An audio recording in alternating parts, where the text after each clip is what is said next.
मौसम से जुड़ी जानकारी और लाइव मौसम खबरों के लिए हमारे YouTube चैनल को सब्सक्राइब करें और बेल आइकॉन दबाकर हर अपडेट पर रखें नजर। नमस्ते, मेरा नाम महेश पलावत है। आपका स्वागत है स्काईमेट वेदर में। अब हवाओं की दिशा बदल गई है, जिससे कि तापमान गिरना शुरू हो गए हैं।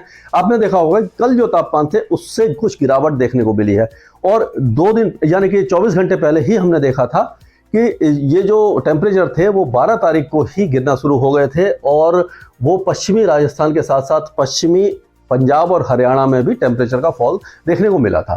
खास करके जो फिरोजपुर, भटिंडा, अबोहर, फजलिका, ये जो पंजाब में हैं, सिरसा, फतेहाबाद, ये जो हरियाणा के ज़िले हैं, और उसी तरह से जैसलमेर, जोधपुर, बाड़मेर, सिरोही, पाली, नागौर, ये जो इलाके हैं, इन इलाकों में राजस्थान में भी टेम्परेचर गिरे थे। आज टेम्परेचर अब धीरे धीरे बाकी इलाकों में भी गिरना शुरू हो जाएंगे, और जो दिल्ली एनसीआर में 14 डिग्री का तापमान था वो नीचे आ रहा है, और उसी तरह से जो 14 डिग्री इस सीजन का सबसे ज़्यादा तापमान था, और ऐसे ही 29.7 जो डिग्री था वो काफ़ी ज़्यादा गर्म था, यानी कि 5-5 डिग्री ऊपर तापमान चल रहे हैं।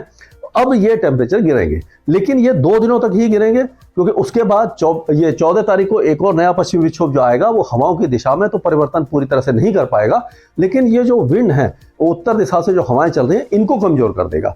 क्या होता है कि जैसे ही वेस्टर्न डिस्टर्बेंस आता है तो हवाएं बदलना शुरू हो जाती है। जैसे हमने देखा था कि क्या होता है, कभी कभी साइक्लोनिक सर्कुलेशन भी बन जाता है, जो दिल्ली एनसीआर में देखने को मिला था। तो हमने देखा था कि जो कल परसों हवाएं थी वो इस तरह से घूम रही थी, यानी कि यहाँ से ऐसे आई, और जब इस तरह से घूमती हैं तो आप देखिए कि यहाँ से तो ये गुजरात वगैरह में और इस जगह से जो है वो थोड़ा सा पश्चिमी डायरेक्शन में आ जाती है। इस तरह से जब आती है, ये इधर से जैसे समुद्र से आई और इस तरह से, तो क्या होता है कि जब ये घूमती है इस यहाँ से उत्तर प्रदेश से, तो दिल्ली, पंजाब और हरियाणा में ये दक्षिण पूर्वी दिशा हो जाती है इसकी। तो साउथ ईस्टर्ली विंड हो गई थी दिल्ली एनसीआर में, जिससे कि तापमान बढ़ गए।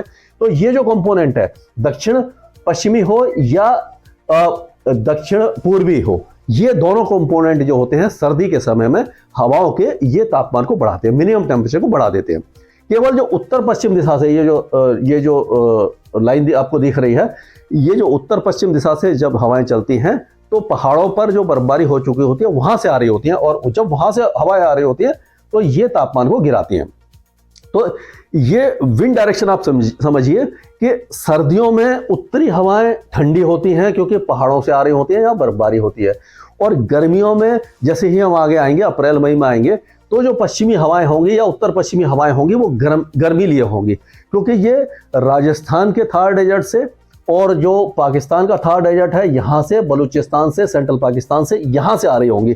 उस समय क्योंकि धरती काफ़ी ज़्यादा गर्म हो जाती है तो ये हवाएं गर्म हो जाती हैं, और सर्दियों में क्योंकि ये स्नोफॉल हो चुका होता है पहाड़ों पर और ये जो इलाके ठंडे होते हैं, तो यहाँ से जब हवाएं आती हैं तो ये हवाएं टेम्परेचर को गिराती है, यानी कि उत्तर पश्चिमी हवाएं ही सर्दियों में काफ़ी ठंडी होती हैं और गर्मियों में काफ़ी ज़्यादा गर्म होती हैं।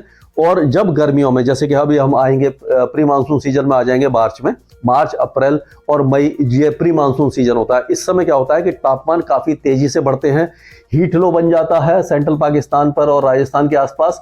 तो हीट लो जब बन जाता है तो लो प्रेशर एरिया होता है, हवाएं ऊपर की तरफ उठती हैं, गर्मी बहुत ज़्यादा बढ़ जाती है। हीट लो का मतलब है कोई इसमें मॉइस्चर बहुत ज़्यादा नहीं होता, ड्राई होता है, लेकिन गर्मी इतनी ज़्यादा होती है कि हवाएं गर्म होकर के ऊपर उठ जाती है, उसको हीट लो कहते हैं।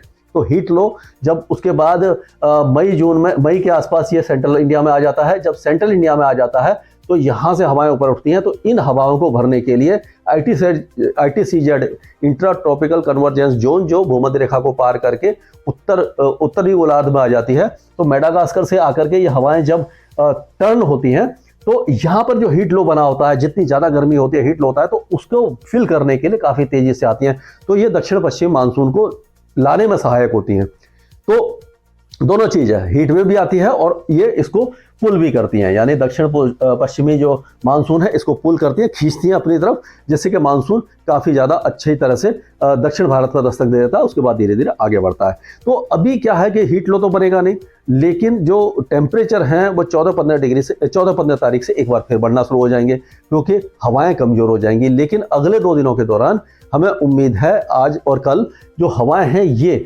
गंगा के मैदानी क्षेत्रों में, पंजाब से लेकर हरियाणा, दिल्ली और उत्तर प्रदेश और बिहार, झारखंड, इन इलाकों में काफ़ी तेज़ी से चलेंगी। इनकी स्पीड काफ़ी ज़्यादा होगी, 20 से 25 किलोमीटर प्रति घंटा की रफ्तार से तेज़ हवाएं चल सकती हैं।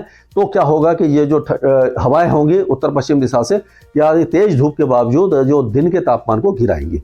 और ये जो मिनिमम टेम्परेचर है वो भी 2 दिनों के दौरान गिरने वाले हैं, यानी कि थोड़ी सी ठंडक बढ़ेगी, लेकिन इतने ज़्यादा तेजी से तापमान नहीं गिरेंगे। सिंगल डिजिट में तो आ सकते हैं पंजाब, हरियाणा, दिल्ली, उत्तर प्रदेश और राजस्थान के कुछ इलाकों में, लेकिन इतने ज़्यादा नहीं गिरेंगे। कोल्ड वेव आ जाए या पाला पड़ जाए तो अब पाले पड़ने की बिल्कुल भी संभावना नहीं है, कोल्ड वेव की बिल्कुल भी संभावना नहीं है, आप निश्चिंत हो जाइए।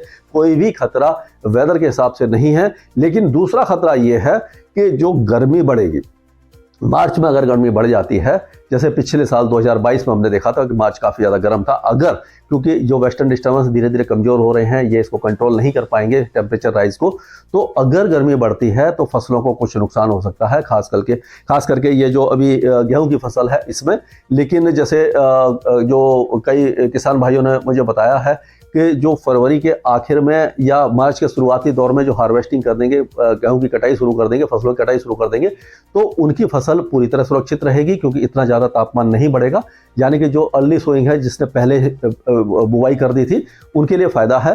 लेकिन अगर ये तापमान बढ़ता है, वैसे बहुत ज़्यादा एक्सट्रीम टेम्परेचर नहीं होने की संभावना दिखाई दे रही है। प्री मानसून गतिविधियाँ शुरू हो जाएंगी मिड मार्च से, जो अप्रैल में, जैसे कि बैसाखी के बाद उस समय जब ये फसलें कटती हैं उत्तर भारत में, पंजाब, हरियाणा में, तो उस समय अगर प्री मानसून गतिविधियां होती हैं और हल्की होती हैं तो टेम्परेचर को थोड़ा सा कमजोर करेंगी, यानी कि कम करेंगी, जिससे कि फसलों को बहुत ज़्यादा नुकसान होने की आशंका फिलहाल दिखाई नहीं दे रही है। और दूसरी बात है कि अब ये हम अल नीनो की तरफ बढ़ रहे हैं। ये भी एक कारण है कि जो 3 साल से ला नीना था, जिसके कारण मानसून अच्छा था, तो इस बार क्या हो रहा है कि हम इवॉल्विंग अल नीनो की तरफ बढ़ रहे हैं। अल नीनो क्या होता है कि हमारे मानसून के लिए घातक होता है, मानसून कमज़ोर हो जाता है, और लेकिन वो अभी कहने वाली बात है, क्योंकि इस समय के जो फोरकास्ट होते हैं बहुत ज़्यादा एक्यूरेट नहीं होते। अप्रैल के महीने में जो फोरकास्ट आएगा वो ज़्यादा एक्यूरेट होगा, तो उस समय हम आपको अच्छी तरह से ब्रीफ कर पाएंगे। और अगर हम पूर्वी भारत की बात करते हैं तो पूर्वी उत्तर प्रदेश से लेकर के बिहार, झारखंड, पश्चिम बंगाल और उड़ीसा, ये सारे इलाके शुष्क हैं। किसी भी तरह की मौसमी गतिविधि यहाँ पर दिखाई नहीं दे रही है। तापमान 2 दिन के बाद यहाँ पर गिरेंगे। उसी तरह से छत्तीसगढ़ और पूर्वी मध्य प्रदेश के साथ साथ विदर्भ, मराठवाड़ा और पूरा जो महाराष्ट्र है, ये अभी तापमान मिड 30s में दिखेगा। तापमान यहाँ बढ़े रहेंगे, 32-33 से ऊपर ही रहेंगे तापमान। और उसी तरह से ये गुजरात और राजस्थान में और मध्य प्रदेश के कई इलाकों में 2 दिनों तक तापमान गिरेंगे, उसके बाद फिर से बढ़ जाएंगे। और दक्षिण भारत की अगर बात करते हैं तो तेलंगाना, कर्नाटक, आंध्र प्रदेश, तमिलनाडु और केरल, ये जो 4 दक्षिणी राज्य हैं, इसमें भी कोई मौसमी गतिविधि नहीं है, कोई भी वेदर एक्टिविटी नहीं है, किसी भी तरह की राहत दिखाई नहीं दे रही है। गर्मी लगातार बनी रहेगी, मिनिमम टेम्परेचर भी ज़्यादा रहेंगे सामान्य से, मैक्सिमम भी ज़्यादा रहेंगे। लक्षद्वीप और अंडमान और निकोबार द्वीप समूह में भी बारिश की संभावना नहीं है। हालांकि 2 दिन पहले जो नारकॉर्वे जो दक्षिणी द्वीप है अंडमान और निकोबार द्वीप समूह का, उसका भारी बारिश हुई थी, लेकिन अभी भी दक्षिणी द्वीपों में हल्की से मध्यम बारिश की संभावना बनी हुई है। और इसी तरह से अरुणाचल प्रदेश के कई इलाकों में आज बर्फबारी हो सकती है और बारिश हो सकती है। कल इसकी इंटेंसिटी कम हो जाएगी। सिक्किम, भूटान और असम के कुछ इलाकों में हल्की फुल्की बूंदाबांदी या हल्की बारिश होने की संभावना नजर आ रही है। छत्तीसगढ़ में भी किसी तरह की वेदर एक्टिविटी हमें दिखाई नहीं दे रही है। स्काईमेट वेदर में अभी के लिए इतना ही। मौसम से जुड़ी जानकारी और लाइव मौसम खबरों के लिए हमारे YouTube चैनल को सब्सक्राइब करें और बेल आइकॉन दबाकर हर अपडेट पर रखें नजर।